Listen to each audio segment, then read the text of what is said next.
Tapi pengalaman kalau yang LFO atau loss follow up atau kemudian nggak mau mengakses layanan kesehatan, nggak mau minum ARV, itu biasanya ada nggak kasus-kasus yang mereka akhirnya lebih cepat untuk masuk ke fase AIDS dan bahkan meninggal?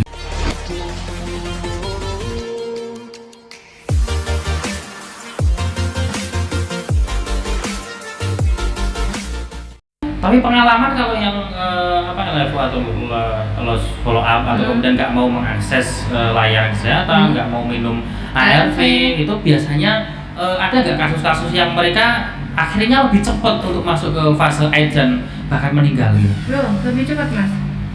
Kemarin pun sudah saya share di grup. Saya punya grup teman-teman Odang. Ada si suami istri, mereka berdua itu nggak pernah minum obat. Akhirnya si suami meninggal kan. Terus saya woro-woro ke teman-teman, ini loh guys, contoh teman-teman kita yang nggak rutin minum ARV cepat meninggal. Akhirnya si istri sadar dan kembali rujuk ARV. Tapi kalau kita sebagai PS pendukung sebaya, kita kunjungan rumah, waduh hamilnya mas minta ampun, Kayaknya sia-sia. Atau mereka sebenarnya nggak percaya juga, kayak COVID itu ada juga kan, nggak percaya bahwa COVID terano gitu. Misalkan sebenarnya mereka yang nggak mau itu sebenarnya mereka percaya nggak sih atas hasil tes bahwa mereka positif HIV itu sebenarnya? Saya pernah nemuin salah satu temen ya, itu memang dia nggak percaya gitu loh mas, sampai dia minta tes berulang kali. Dan berulang kali. Padahal hasilnya sama. Di tempat yang berbeda juga. Ada Kalau itu tempat berbeda ada yang di tempat dan hasilnya tetap positif. Tetap positif, dan tapi mereka nggak percaya. Nggak percaya, ngomongnya saya tetap sehat mbak. Saya nggak merasakan tanda-tanda kalau saya itu HIV. Gitu. Padahal hubungannya saya juga, misalnya di puskesmas kan, puskesmas itu kan layanan masyarakat gitu, jadi gitu. Bahkan meragukan kualitas pelayanan di puskesmas. Alatnya diragukan jadinya. Ya aku nyaranin ya udah kamu ke dokter spesialis mana, bejane kamu ke Singapura pun tetap kamu HIV ya HIV, nggak usah nolak kan gitu loh. Ada malas yang nggak nerima statusnya kayak gitu loh. Jadi tes kamu tes 20 kali pun positif aku kayak gitu. Jadi ada juga yang nggak percaya. Nah, padahal yang kita takutkan kan mereka HIV positif tetapi nggak mau sadar dan akhirnya kan mereka resiko untuk menularkan kan? Nah itu ada lagi mas, pernah kasusnya. Pernah kasus temen, tapi itu sudah orangnya nggak tahu sekarang kemana. Dia HIV positif, dia temuan saya pas waktu saya ada kegiatan mobile. Dia ngomong gini, kamu kok, aku tuh sehat, kenapa kamu ngomong aku sakit gitu kan? Ya emang kan pekerjaan yang seperti ini tuh beresiko, ngomong kayak gitu. Kamu mau buka di mana, Google, apa internet segala macam kan memang sudah ada kayak gitu kan. Terus dia ngomong gini, ya udah biarin aja gue yang sakit gitu kan. Gue sakit dari tamu, ya udah gue sebanyak mungkin tamu-tamu itu biar sakit juga. Ada, aku ketemu yang kayak gitu tuh ada mas. Berarti ada dendam, niatan, ada dendam, yang pengen berusaha menularkan. Berarti itu nyata ya? Nyata. Nah, karena selama ini kadang dianggap mitos. Suami istri juga ada. Aku ngalamin sendiri. Ada perasaan balas dendam. Saya HIV, saya pengen nularkan ke orang lain. Kalian aja gitu. Ada. Saya nemuin 3 orang itu. Dan sekarang orangnya yang satu udah meninggal sih ya. Semoga diterima lah ya. Amin. Itu salah satu sahabat saya sendiri dan saya merasa kehilangan banget, nyesel gimana ya, sampai sahabat saya sendiri kan gitu. Dia ketemu saya, dia positif, dia lari ke Semarang, ketemu teman pendamping yang lain di Semarang, dia telepon saya, kamu kenal ini enggak? Kenal kan. Dia lari ke Jakarta. Di Jakarta ketemu PS lagi saya ditelepon. Dan teman-teman tadi udah masuk program kan berjejaring seluruh Indonesia kan? Kita semua Indonesia gitu. Ya kan. kalau misalnya positif di Batang, mau pindah ke Sumatera, mau pindah ke Batam, tetap kita ketemu gitu kan. Mereka kan kalau yang di luar kota, di luar Jawa itu kan lihatnya KTP mas gitu kan. Kalau KTP, oh iya KTP-nya Pekalongan, ya udah langsung lah. Konteks sini. Gitu. Nih lo kenal nggak gitu? Apa temuan lo kabur gitu kan? Gitu.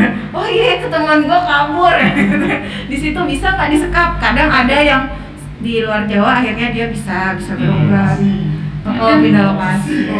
Di luar Jawa juga ada PS kok mas. kayak di Lampung, semua ya, 13 seluruh provinsi. Indonesia. Ya sebenarnya apa ya, mau kemanapun sebenarnya di satu sisi kalau sudah status positif sebenarnya di kemanapun itu bisa tetap deteksi. Gitu. Yang kedua sebenarnya menguntungkan juga kan bagi teman-teman Oda kan, mau misalkan pindah kerjaan atau pindah dengan keluarga kemanapun sebenarnya bisa menjangkau layanan kesehatan bisa, karena bisa. di seluruh Indonesia ada program gitu. Dan kalau mau pindah berobat pun bisa. Aku sering ngambilin obatnya teman-teman. Dia kerja di Jakarta kan. Aku sering ngambil obatnya dipaketin. Temanggung juga ada. Kalau dipaketin bisa. Terus kalau memang dia mau dinyatakan pindah ke lokasi yang baru, dirujuk ke yang baru gitu. Oh, nggak apa-apa. Nanti kan kita uruskan surat. Yang ngambil ARV di Batang kan Pekalongan juga ada, Pemalang juga ada banyak. Nggak Batang aja. Iya. Jadi nah tadi kan ada cerita-cerita teman-teman yang meninggal gitu. Mbak Agis sendiri pengalaman selama beberapa tahun ini sudah banyak juga teman-teman Mbak Agis yang akhirnya meninggal gitu. Meninggal ada karena sudah parah, ada yang sudah sehat ya ada juga. Cuman kayak gini loh, di Batang sendiri itu padahal sudah ada pelatihan pemulasaran jenazah Oda gitu loh. Jadi setiap ada Oda yang meninggal heboh banget. Ini meninggal, ini itu. Di apa komunitas itu? Ya, kalau yang misalnya warganya sudah ada yang tahu, nanti juga heboh. Emang di Batang sebenarnya kan sudah ada beberapa, termasuk Mbak Agi sendiri sudah open kan, status terbuka bahwa oke, saya udah begitu. Nah ada juga yang teman-teman daerah-daerah yang belum siap menerima status Oda, sehingga ketika misalkan bocor bahwa itu meninggal ternyata kena AIDS gitu, geger juga ya. Iya, yang nanti kan tetangganya kan nggak mau nyedai lah kayak gitu loh. Jadi kalau misalnya ada Oda kayak COVID sekarang gitu kan heboh kayak gitu loh. Kalau COVID kan kayak apa ya, virus umum, sedangkan kalau HIV kan dikaitkan dengan moral. Oh iya. Jadi seakan-akan kayak bengewe kok, kayak Tapi dengan KPA atau pemerintah menyelenggarakan pelatihan pemulasaran jenazah dan sebagainya, sebenarnya itu efektif nggak untuk mengatasi atau menangani hal itu? Efektif. Cuman kayak gini loh, kesadaran dari orang juga. Misalnya setiap pelatihan pemulasaran jenazah kan Pak Modin juga dihadirkan. Dari layanan juga dihadirkan. Tapi kadang-kadang itu masih ragu-ragu kayak gitu loh. Yaudah kita pakai handskun, sudah dikasih tahu. Air yang buat mandi pakai pakai disinfektan itu loh. Terus kata yang menurut ajaran Islam itu kan nanti tidak suci gitu, tapi setelah dimandikan baru dibersihkan pakai air yang bersih, yang air tidak ada campurannya kayak gitu loh. Jadi nasib Oda kalau meninggal itu seakan-akan gimana gitu loh. Masih jadi kontroversi di masyarakat. Tetap aja, walaupun sudah diusahakan tokoh agama atau rutin yang biasa pemulasaran jenazah ya dilatih, disosialisasi, tetap aja sih. Misalnya kayak gini loh, Mbak Agis itu ada yang meninggal, aku datang nih ke rumah, terus saya tanyakan ke keluarga nih, kalau saya yang memandikan jenazah ataupun saya yang maju, justru tetangganya pada tanya keluarganya, dia siapanya dia kok ada yang ngurus jenazah bukan keluarganya. Memang berarti kan tepat sebenarnya langkah pemerintah untuk mengadakan pelatihan pemulasaran jenazah bagi Mudin, bagi tenaga kesehatan di puskesmas, sehingga warga lokal sendiri itu bisa menangani secara benar gitu namanya. Biasanya kalau terkait tadi soal keterbukaan gitu, sebenarnya kalau sekarang itu banyak nggak sih yang teman-teman Oda itu sudah open, terbuka, minimal dengan keluarganya gitu? Iya, 50-50 sih. Jarang.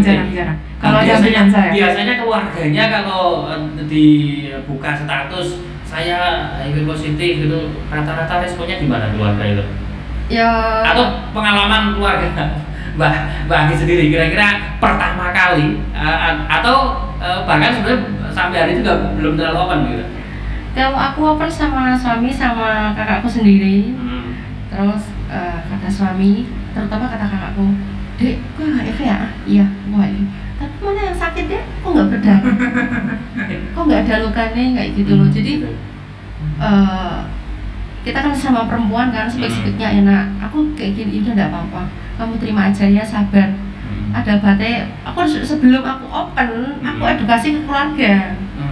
iki lho Pak, tahu informasi dulu gitu. Sekarang aku kerjanya di sini, tapi malam aku jadi nyanyi, aku jadi nakal, itu keluarga saya tahu. Jadi aku edukasi keluarga sih, aku ngomong, Mbak tapi hati-hati loh Mbak, kalau kamu positif gimana? Takdir, itu statusnya saya sudah positif. Saya edukasi keluarga itu.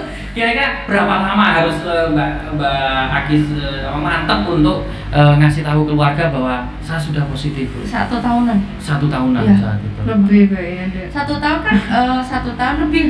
1 tahun lebih. Karena saya pikir-pikir kalau misalnya saya keadaan drop, saya open ya ketahuan, bener baik kue loro kayak gitu. Tapi kalau saya masih sehat, masih ceria, stamina fit, aku HIV positif. Terus mereka nggak percaya lah kamu sehat kok HIV positif. HIV kan kayak yang di TV-TV gitu kan ngeri kan.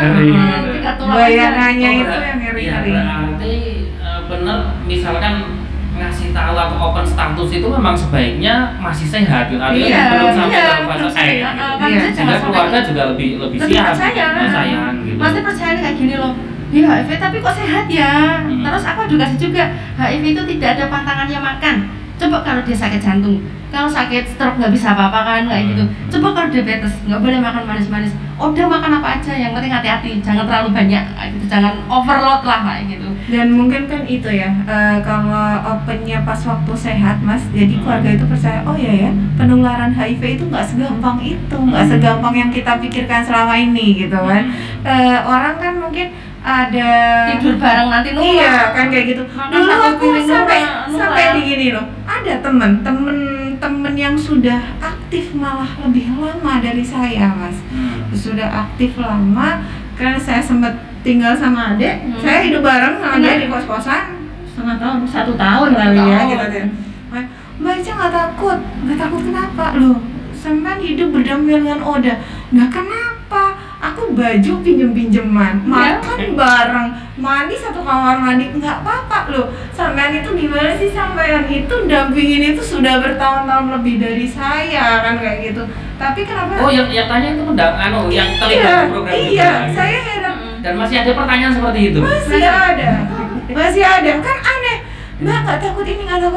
Kalau emang HIV itu nularnya cepat banget ya gue udah sakit kali. Orang gue tidur aja bareng sama dia, makan aja 1 sendok bareng sama dia. Nah, ini kan memang di masyarakat kan stigma, diskriminasi masih muncul karena kan berarti memang benar bahwa ada pemahaman yang salah kan terkait dengan HIV gitu. Kalau memang kemudian seperti itu, berarti memang tadi ya efektif untuk teman-teman. Ini bisa nggak sih misalkan jadi dorongan ke teman-teman Oda, teman-teman HIV positif untuk lebih cepat mengaku ke open ke keluarga, ke masyarakat sehingga bisa lebih enak gitu. Ada nggak nilai ini misalkan selama ini disampaikan, gitu pokoknya aku ngaku lebih cepet, lebih enak, enjoy dan sebagainya. Iya, teman-teman juga curhat. Bagus biasa sih. Caranya open gitu. Kok sampai langsung nikah, kalau langsung punya anak, ini kayak gitu. Aku open status keadaan sehat. Jangan sampai kita di opnam ataupun drop kita open, nanti malah keluarga kita kecewa. Mendingan kita terus terang open ke keluarga yang dipercayai siapa dulu, misalnya kalau ibu ya ibu dalam keadaan sehat. Jadi mereka itu nggak apa-apa, semakin mendorong kayak gitu loh. Tapi teman-teman masih ragu, aku takut kayak gitu. Iya. Yang ditakutkan di usia. Sebenarnya sama nggak sih ketakutan keluar yang dibayangkan jenengan dengan yang memang ketemu dengan teman-teman? Ketakutan teman-teman itu memang sama, bahwa ditolak keluarga, ditolak masyarakat karena anggapnya begini-begini. Rata-rata yang ketemu. Sebagian besar seperti itu Mas. Yang ditakutkan pasti seperti itu. Nah, ya itu tadi balik lagi ke awal, masyarakat itu menganggap HIV itu penyakitnya wong ngeweng. Nah, moral. Balik laginya ke situ titik awal. Kan nggak semua Oda, bahkan yang di Batang. Iya, banyak ibu rumah tangga. Tapi kan dan seperti hari ini tadi kita memberikan santunan ke Oda. Tapi semua kalau masyarakat umum ya Mas ya, sebagian besar masih menganggap itu penyakit wong ngeweng. Gitu. Jadi, wah, berarti kayak ngeweng kayak. Oh berarti selama ini ngomong kerja kayak nggak nutup tok. Ya. Seperti itu Mas. Nah itu yang belum bisa kita yakinkan ke masyarakat itu.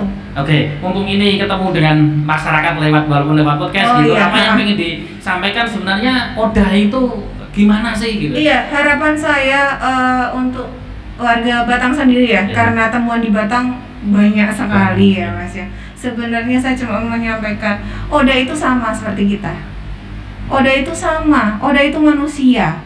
Oda itu malah bukan dijauhi, kita harus merangkul dia, memotivasi dia agar dia semangat minum obat, dia sembuh.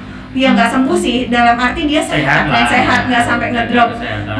Dan Oda itu menularkannya nggak segampang yang anda pikirkan. Nggak segampang COVID lah. Iya, lebih bahaya COVID. Sekarang gini Mas, TBC itu sebenarnya kan lebih itu lebih cepat kan penularannya TB. Nah, tapi kenapa orang-orang kan gini, Mbak kok wani pedek sama Oda gitu kan? Dan sampai malah tak tanya waktu itu ibu-ibu itu, sampean nanya saya pedek wani sama Oda, saya wani lah, mau gantian baju aja saya wani kayak gitu kan.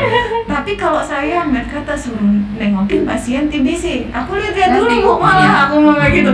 Loh Mbak kok lihat dulu? Saya lihat dulu TBC-nya apa dulu, aku mau kayak gitu kan. TBC itu macam-macam Bu, dan itu lebih cepat menular. Nah, sedikit-sedikit sih kadang kalau ketemu masyarakat yang seperti itu saya jelaskan. Jadi keluar kemanapun itu mungkin orang kalau lihat itu pasti bahasanya HIV. Muka saya udah ada gambar pita mungkin. Iya, jadi sedikit-sedikit. Tapi kalau emang ini pesan buat masyarakat semua ya, ayolah kita itu jauhi virusnya bukan orangnya. Justru kita rangkullah orangnya biar mereka sadar, hilangkan stigma dan diskriminasi. Oda itu sama kayak kita, Oda itu manusia, dan Oda itu juga punya potensi sama kayak itu, sama masyarakat umum Mas, gitu aja sih. Nah kalau dari Mbak Aki sendiri kira-kira apa yang sebenarnya perlu dilakukan oleh teman-teman Oda, atau bahkan kalau Mbak Aki sudah positif, yang pertama kira-kira bagaimana caranya agar masyarakat secara umum jangan sampai tertular? Ini aku sampaikan buat teman-teman Oda dulu ya. Mungkin yang udah ngomong di acara ini aku sampaikan semuanya buat teman-teman Oda yang LFU, yang nggak pernah minum ARV, obat deh. Perjelas dong minum apa. Yang LFU, yang putus ARV, ngajak keweng cuy. Iya betul. Yang diminum apa dulu? Yang putus ARV, kembalilah minum ARV, perbaiki kualitas hidup kita. Oda kan dikatakan nasi sudah menjadi bubur kan, tapi gimana sih bubur itu biar bisa tetap kreasi, biar jadi bubur ayam, bubur gurih atau bubur apa. Jadi kita buktikan Oda juga bisa gitu loh. Oda itu ya kalau kita sehat kan kita bisa melakukan kegiatan apa-apa gitu loh. Jadi teman-teman Oda itu minum obat teratur, patuh. Kalau yang harus follow up ya kembalilah ke layanan minum obat, mumpung obat gratis. Coba kalau bayar. Iya, pernah saya tanyakan itu dalam satu dosis 1 bulan kira-kira biaya. Kalau Mbak Aki sendiri kira-kira Mbak berdua kira-kira tahu nggak hari ini obat ARV ya. Kombinasi beberapa, ada yang 3 kan, rata-rata 3 kan. Nah, itu ada 2. Ada yang 3 dan 2. Ada yang 2 ada yang 3 kan gitu. Tahu nggak hari ini kira-kira biayanya berapa kalau dirupiahkan gitu? Kalau satu botolnya 600.000. Satu botol. Itu satu botol satu jenis obat. Satu jenis obat berarti kali 3. Ya, kalau yang minumnya 3 ya berarti harus beli 3. Tiap bulan. Aku itu minumnya 2 bulan. Ya, sebulan. Aku minumnya 2, berarti 600 sama 600 1.200.000 itu 1 bulan. Itu kalau yang minumnya 3 600 seumur hidup loh Mas. Ya. Makanya berarti pemerintah memang harus dilanjutkan kan?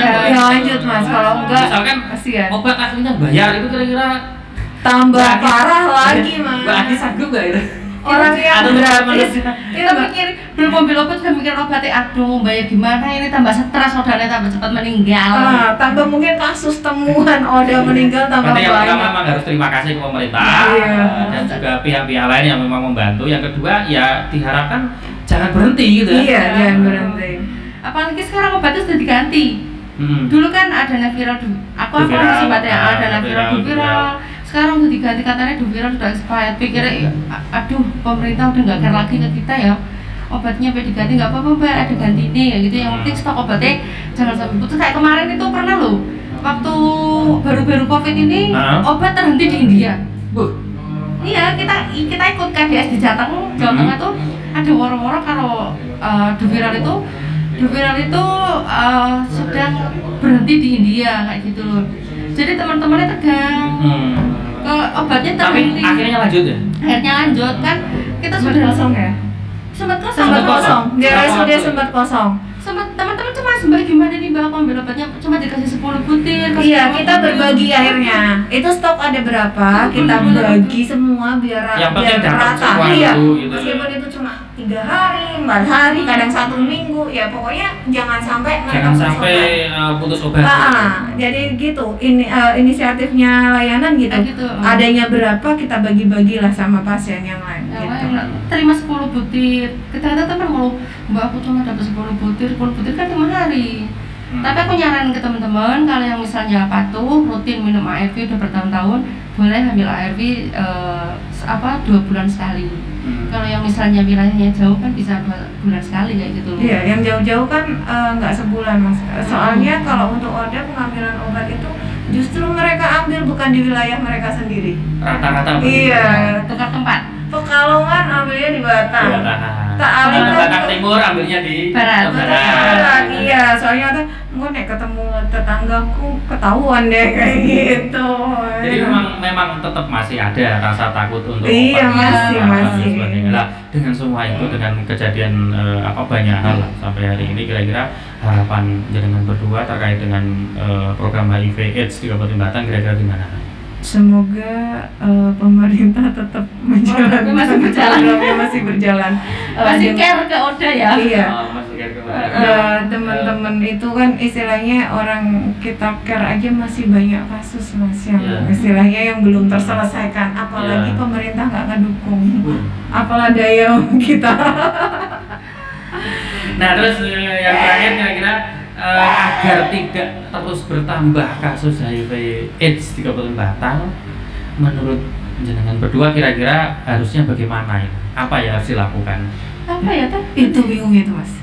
Bingung. Kalau kenapa? Itu juga jadi pertanyaan besar di diri saya. Misalkan masyarakat banyak misalkan menuntut bubarkan lokalisasi karena lokalisasi tempat itu kan saya nggak setuju. Prostitusi, tempat penularan HIV/AIDS gitu. Ketika misalkan ada keluar-keluar kayak gitu. Realita kan di Batang beberapa sudah dibubarkan. Iya. Sebenarnya efek nggak sih dengan peningkatan kasus HIV/AIDS? Efek banget.